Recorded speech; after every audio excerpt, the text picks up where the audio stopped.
Alors, cette présentation va porter sur Afrigis et Digital Health Africa. Comme je l'ai dit, c'est juste une brève présentation pour que nous puissions connaître les institutions qui sont impliquées dans cet atelier. Voilà le contenu.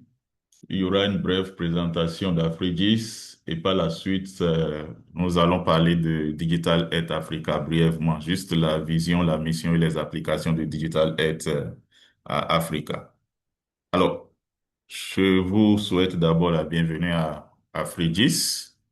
Afrigis, c'est une institution intergouvernementale africaine créée en 1972 sous les auspices de la Commission économique des Nations Unies pour l'Afrique. En ce moment, je crois jusqu'à 2016, ça s'appelait RECTAS et c'est une institution de formation, hein, de la main-d'œuvre hautement qualifiée dans les sciences et technologies de l'information géospatiale et leurs applications en Afrique. C'est une institution bilingue et donc, à Afrigis, nous parlons l'anglais et le français. Et pour le moment, Afrigis a 8 pays membres et est situé sur le campus de l'université Obafemi Awolowo. Alors, brièvement, quelle est la vision de Afrigis? Afrigis, c'est comme je l'ai dit, c'est une institution de formation. Alors, sa vision, c'est d'être un institut d'excellence de premier plan qui offre une solution unique pour la formation, l'éducation et la recherche de qualité en sciences de l'information géospatiale. Et sa mission, c'est de contribuer au développement durable et rapide des États membres d'abord, et en particulier et en général tous les pays africains, en fournissant des capacités essentielles pour la livraison en temps opportun et une utilisation responsable de l'information géospatiale. Alors, les objectifs se présentent comme suit. D'abord, le premier, c'est d'offrir une éducation, formation et recherche théorique et pratique dans le domaine des sciences et technologies de l'information géospatiale et leurs applications. Ensuite, c'est organiser des séminaires et des cours en vue de permettre aux professionnels et chercheurs de la région d'échanger des informations et expériences dans le même domaine que les sciences et technologies de l'information géospatiale. Aussi, Afrigis fournit des services de consultation et des services d'appui aux membres, d'appui conseil aux membres, aux États membres, ensuite aux autres États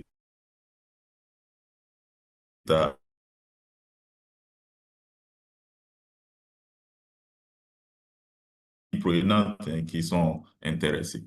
Alors, ce qui fait son unicité, c'est d'abord la formation. Afrigis a formé plus de 3500 étudiants au cours des 5 dernières décennies dans 30 pays africains. Ensuite, l'Institut a conclu des accords de partenariat, de collaboration avec plusieurs organisations locales et internationales. C'est le cas, par exemple, de Digital Health Africa, avec qui nous travaillons depuis un certain nombre d'années. Ensuite, Afrigis fournit des services de prestation et d'appui conseil à des organisations privées et publiques. Et Afrigis est bilingue. Alors, quels sont les programmes de formation pour Afrigis? D'abord, Afrigis dispose de 5 départements. Ils étaient trois avant, maintenant nous avons ajouté deux. Alors, le premier département, c'est la photogrammétrie et la télédétection. Ensuite, le département des sciences de l'information géographique. Ensuite, le département de la cartographie. Alors, les deux autres départements qu'on a ajoutés sont le département des sciences géodésiques et le département de l'hydrographie et des sciences marines. Alors, nos formations sont organisées à différents niveaux, niveau doctoral, niveau de master professionnel et aussi master de recherche et aussi des formations diplômantes que nous organisons. Je vais présenter euh, les programmes académiques. Euh, D'abord, ça là, c'est en anglais. Il y a la version française de ça.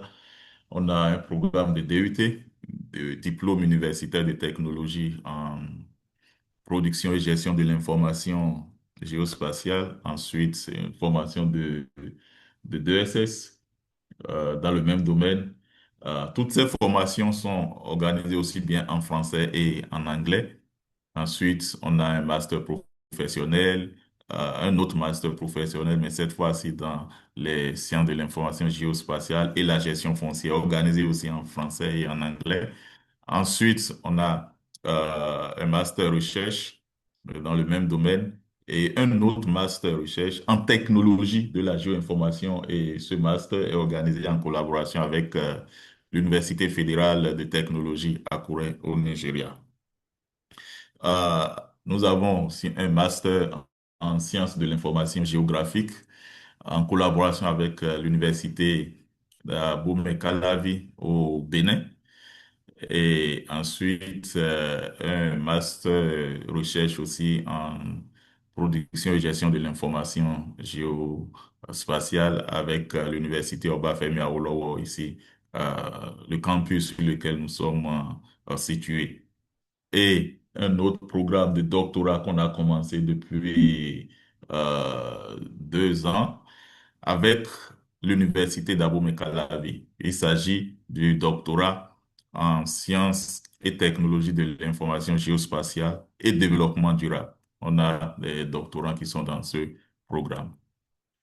Alors, on a récemment reçu l'approbation pour commencer un master en sciences géodésiques et aussi un doctorat en sciences géodésiques et puis un autre master en hydrographie et gestion côtière et aussi un doctorat en hydrographie et gestion côtière. Alors, ces programmes, nous sommes en train de discuter avec un de nos partenaires ici au Nigeria. Ces programmes seront exécutés en collaboration avec une université de la place ici, avec laquelle nous sommes en train d'échanger. Alors, nous avons des activités de recherche et d'appui conseil, comme activités de recherche. Ces activités couvrent un certain nombre de domaines, parler de l'administration foncière, l'écologie, biodiversité, la gestion des ressources, question de sécurité, la gestion des catastrophes, l'urbanisme et sa gestion, domaine agricole et sécurité alimentaire, et aussi des recherches en géodésie spatiale ou satellitale et ses applications. Nous appuyons, nous donnons des prestations de services, nous offrons ces prestations sur ces domaines qui sont là, la gestion du réseau des stations de référence continue et aussi formation dans la production cartographique numérique, les principes fondamentaux des systèmes d'information géographique et le géomarketing, la gestion des catastrophes, ainsi de suite. Alors, maintenant, je vais parler de Digital Earth Africa. Quelle est la vision de Digital Earth Africa et aussi quelle est sa mission? D'abord, c'est une initiative continentale, un programme financé par le gouvernement australien. Et et Ditalent Africa est maintenant hébergé en Afrique et exploité par l'Afrique. Alors pourquoi Ditalent Africa? Ça a été créé, lancé pour mieux comprendre et relever les défis du développement durable en Afrique en fournissant des informations prêtes à utiliser pour la prise de décision. Alors, Digital Health Africa est une plateforme propulsée par Open Data Cube. Et c'est grâce à ce data que nous avons accès aux données satellitales que nous utilisons. D'ailleurs, que vous allez utiliser dans le cadre de cette formation. Alors, les données d'observation de la Terre, c'est quand je parle de données, je me réfère aux données d'observation de la Terre.